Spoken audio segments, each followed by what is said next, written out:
Okay, I'll put my gorrito here since I'm working. Okay, so we are going to talk today about indeterminism and existentialism, particularly what are the legal implications of these schools of thought. But before we need to understand, it will help us to understand these if we look a little bit into the history of how Western philosophies or philosophical theories have evolved and exist throughout time. So if we go and look back and we begin with the Greeks. We, at that time of history, we didn't have the science developed as it is right now. So we were based in intuition. We base our knowledge in observations of nature. We can see that more in virtue ethics when we had to decide what is good, what is bad, what is the purpose of this and that, what is our purpose as human beings.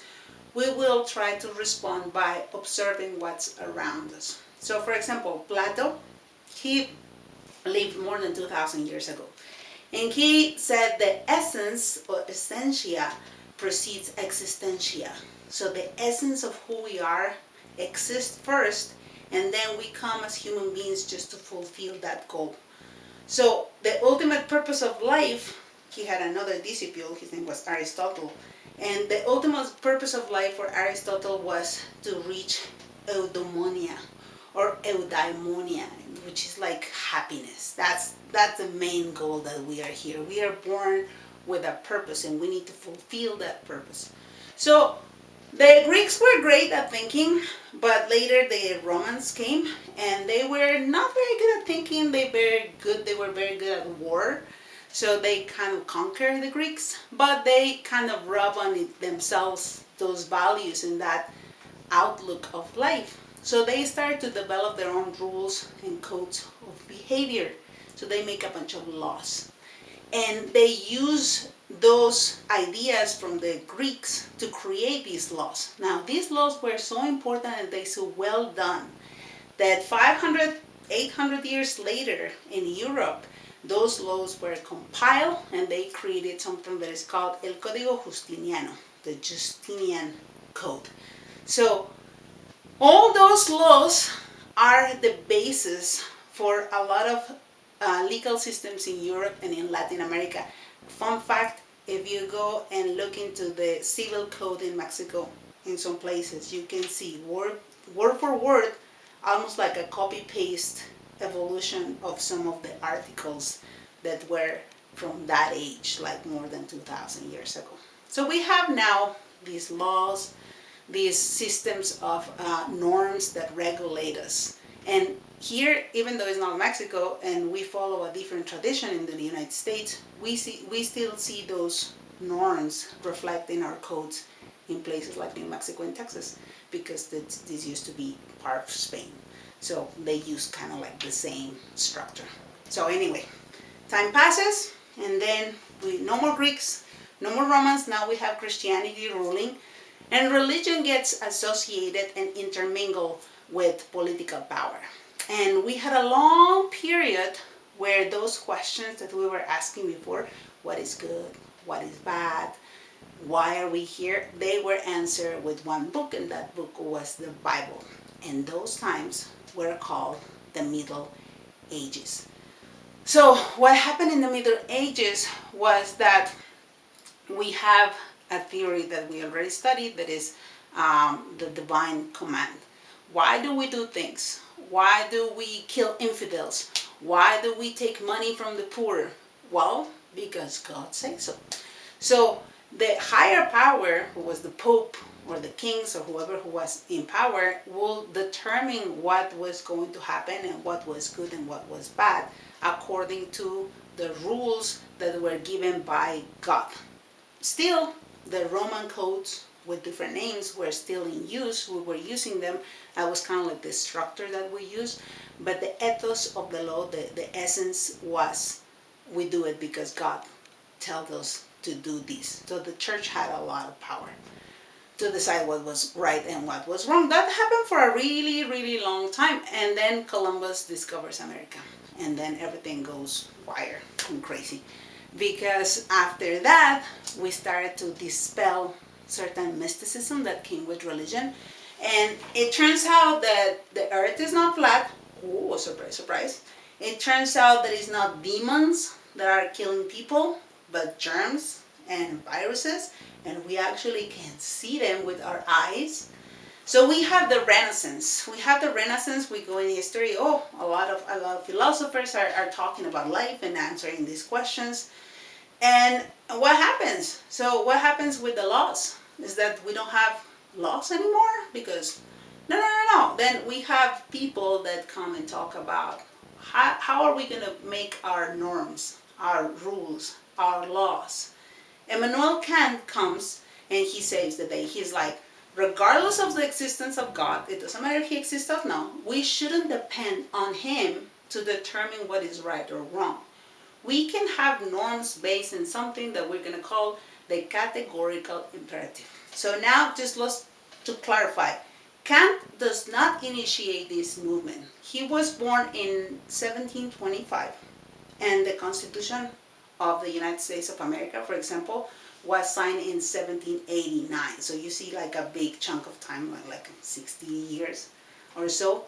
Kant is not the one that comes up with this idea, but he kind of summarizes all the ideas of previous philosophers. They put them together, and it's a big influence for the Constitution of the United States, as well for another document signed in France in the same year, that is the Declaration of the Rights of the Men in the World. So that it's been used and copied somehow to create the constitutions of many other countries. So it's highly influential. So now we have a document that is not, it doesn't come from God.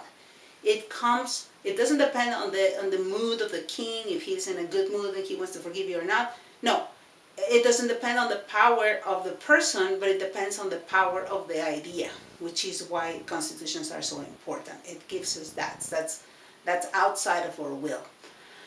But the time is going to continue to pass, and now we're going to go into the 1800s. And now science gets stronger. But also religiosity becomes stronger too. We have the Victorian era.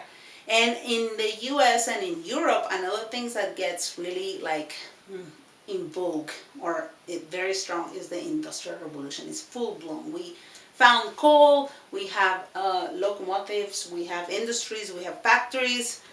And around that time there was a guy, his name, he was German. Well, he was not German, but at the time, if we go back, now it is Germany. But at that time, I think it was Prussia or somewhere around there. But the important thing is his name. His name was Friedrich Nietzsche.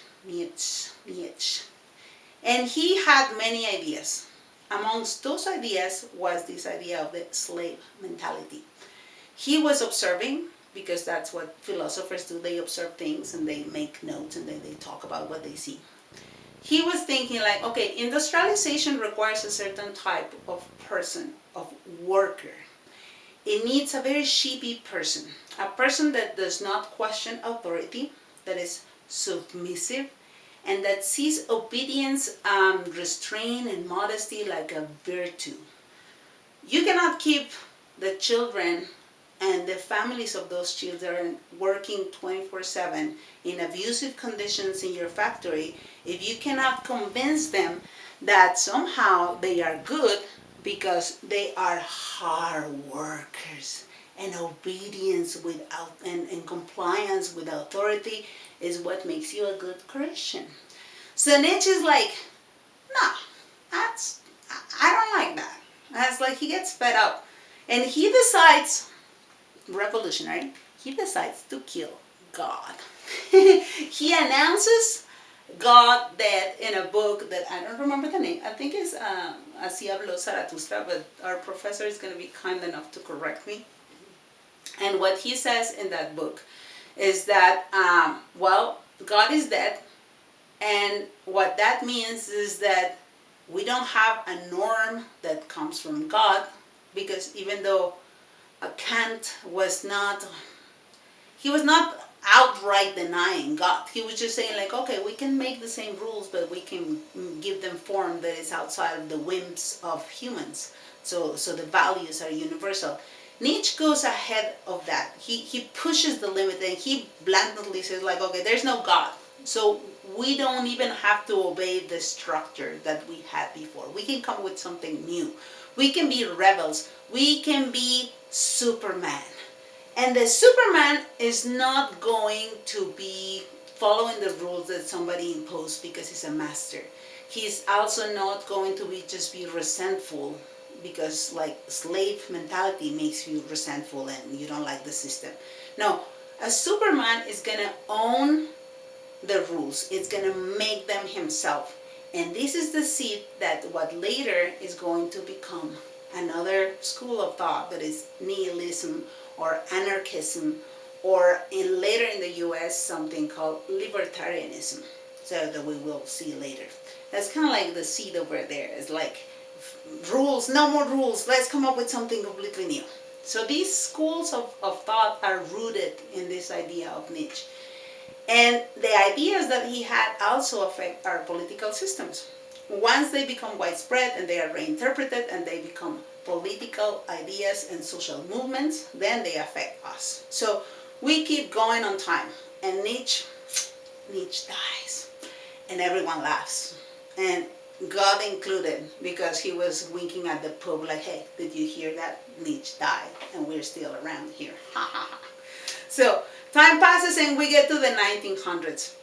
And we're going to have not one, but two world wars. World wars. Well, you know what I mean. So it's Europe. After the first World War, it was in shambles. Buildings were burning, houses, factories obliterated.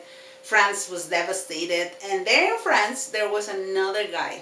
And he's born with the century. He's born in 1905. And he gets to see the two great wars. At the beginning of his life, when he's a teenager, a child, he gets to the first one. And then when he's an adult, he actually participates as a soldier in the war against Germany. He becomes a prisoner of war in Germany, and then he goes back to occupy France. And the interesting thing about this guy is that he was observing. So he was checking out what was happening. And when Germany invades France, something that is different or than what we see in the movies is at the beginning it was not like just blatant destruction.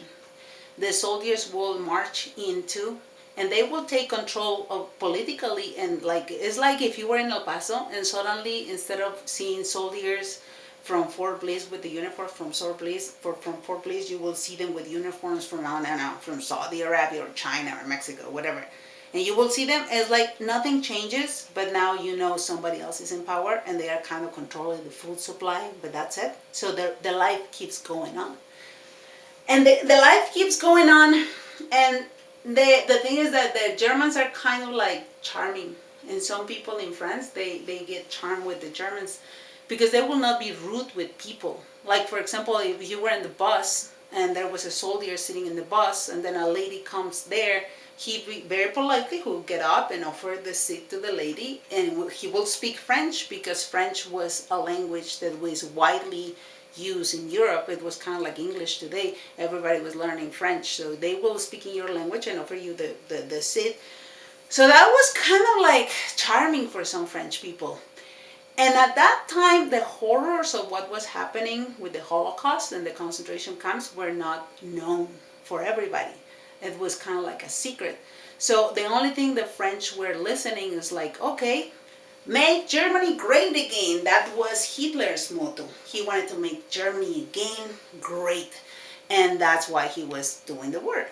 So Sartre was observing that, and he was pointing out that it was confusing people because they started to get informants and people to break in and to break ranks with the French and just help the Germans to keep power. And it may not seem like such a bad thing, but for some people, maybe that idea that the Germans will win the war was not like so bad when they were seeing that behavior. They were like, maybe they will keep it the order. Yeah, we're starving, but they're kind of clean. They speak our language, something like that. So they didn't care that much. And this way of judging the behavior of these soldiers was very concerning for Sartre. He was criticizing how some French people will see the Germans. Because kindness, Sartre understood that kindness is a social skill, not a moral value. And if you think about that here in El Paso, we have groups of migrants that are, I don't know, last year they were in Duranguito Plaza, and they were throwing like, because it's not designed for people to live in the streets, of course there was some trash and sodas all over, and people were not speaking English. So a lot of people from El Paso and from around the country, they were outraged. They were like, kick them out, they don't even speak English, look at them, they are bad, they are really bad because they are dirty, because they are poor, because they throw trash, etc. So these migrants were judged as bad people because of their behavior. At the same, well, not at the same time, in the past, some French people were judging German soldiers as if they were good people, just in a bad situation. So how do we sort these out? How do we establish who is good and who is bad, given that we don't know that information entirely? Like, we don't know really what's the background of the migrant, and we don't know what's the background of the soldier. At that time, remember, we didn't know what was going on in the concentration camps.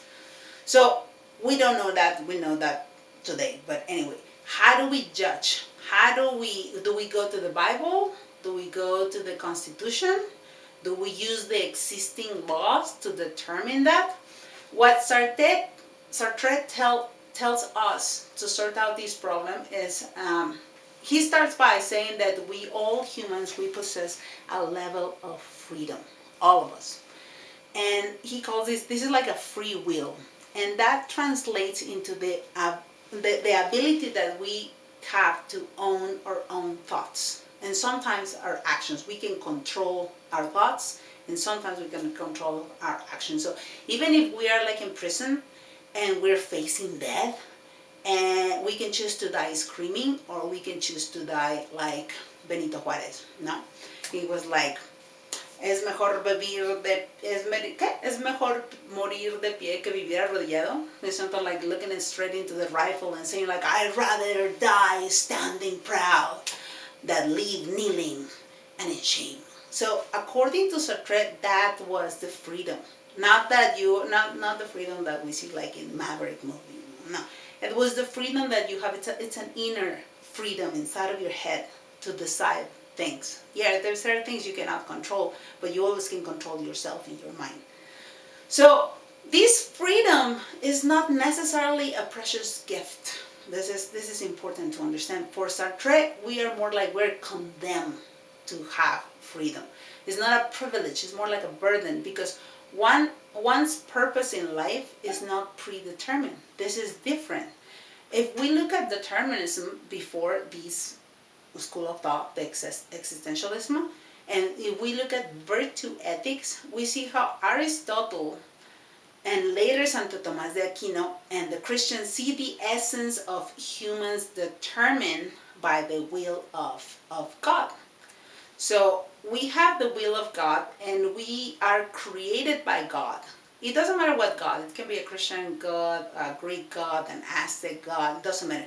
But we are created by that God with a purpose. You can see that in different religions. They are the same. We are created to fulfill a promise of virtue. It is our duty to become virtuous. We have an essence, and that essence gives us purpose. Whatever you define virtue, it doesn't matter. For some people, virtue is for a Muslim and for a Christian and for somebody that follows like pre-Hispanic religions, virtue is going to be different. But that's God creates you with a purpose. So that's why Plato used to say, essentia precedes existentia. So essence precedes existence. And Sartre, what Sartre is going to do is he's going to reverse that statement. He's going to flip it around. And for Sartre, as well as for Nietzsche, there is no God. There is no God, so there is no predetermined sense of duty or destiny. Humans have no essence before the existence, before their existence. So there's like a contingency to human existence. And contingency is a condition that may or may not happen. It cannot be predicted. It may happen if something happens, it may not happen, or it may not happen if something happens. So if you come to college, you may or may not end up with a very fulfilling career that makes you good money. Or maybe you're gonna end up with lots of like student debt. You don't know. Versus, for example, a phone. A phone is an object that was created for communication. A napkin, well, it has a purpose. Before it exists, it's already created and designed to, clean your mocos or whatever. But a human is not. It's more like a blank canvas. You have to decide what you want to do. We are not determined. It is up to any of us to create our own existence, for which we are then responsible, because we cannot just, okay, I did it, but I don't care about it. I don't know what are the consequences. So we cannot not be free. And how do we connect that with the legal system or the influence in our legal system? Well, the way that it does, Sartre does it, is because he was a very influential intellectual. He had disciples and other philosophers, and he spoke about this freedom and the need to be accountable for our own acts. Sartre spoke about inequalities against racial discrimination. He spoke, and this was back in the 70s, in the 60s, when the civil rights movement was happening here in the States. He had a friend, philosopher. Her name was Simone de Beauvoir. We're going to see that when we see feminism. And she was very influential too. Their thoughts, their ideas were very influential with politicians and with people. They influenced the creation of laws all around the world in the 60s, 70s, and 80s. And many countries have recognized some of these considerations that they did as the existence of human rights. The human rights were recognized before in France before with the Declaration of the Men and also in the Constitution, but they pushed it a little bit farther. We start speaking more about women's rights. We start talking about sexual rights and the freedom that everybody has to self-determine what they want to be or how they want to act. So every country has a different take in the philosophy of Sartre. Here in the States, Sartre's doctrine didn't really took off as much as it did in Europe, or it did, but in a different way. And if you look, for example, the concept of health as a right, as a human right, even in not so developed countries, and almost every single developed country in the world, health is considered a human right. It is protected in constitutions and in laws, but here in the United States, health is more seen like a privilege. And it's not a right, it's not a privilege. You are not entitled to health. If you cannot pay it, then you don't have a right to health. Just because, or just like Sartre said, you have to be, and this is the curious thing, you can twist the ideas of a person. For example, Sartre used to say, you are responsible for your own actions. So you should not be imposing the burden of your health upon others. And this is something that a lot of libertarians think. That libertarianism is another branch that kind of sprouted. The same with indeterminism, that is kind of like in the same area where, or from the same original trunk that it was existentialism. But they go into different directions, so you can see how you can twist the ideas, and if we pay attention, these ideas are still floating around. These ideas from the 1600s, the 1700s, the 1800s, we're just kind of going in circles, and we recycle a lot of these ideas. Also, it is evident that because of our legal system is influenced by ideas, when we remain ignorant and we are not willing to participate in political movements, that doesn't mean that we're not going to be affected by those movements. We don't need to be legislators to make laws. We cannot control directly the creation of laws. But we can and we should control our informed political participation. and it has to be informed. If we don't show interest in those ideas and how we recycle these ideas, why they fail, and what conditions were created, why they succeed, because some of these ideas succeed, then we're just destined to repeat the whole thing and make the same mistakes over and over again.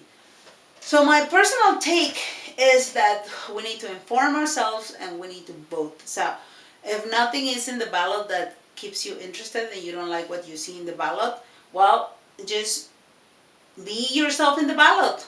Go and get yourself there and maybe participate more directly. Become don't be a constituent. Be a senator. And you know, the thing is that you don't have to go federal level. The best way to participate is to keep it local. That's what I think. That because you can control local. Even here in the school, there are government bodies in the school that you can participate in. So the great revolutionary movements have been born in schools. Sartre was a professor. Nietzsche was a professor. Simone de Beauvoir was a professor. So I think it's food for thought. Thanks for paying attention. Whatever doubts you have, I'm sure our professor is going to solve them. If I make mistakes, she will be pointing out to that. And thank you for paying attention, and have a wonderful week. I hope we can clarify some of the influences that these philosophers had in the existence of the laws that we now have to abide. Thank you very much.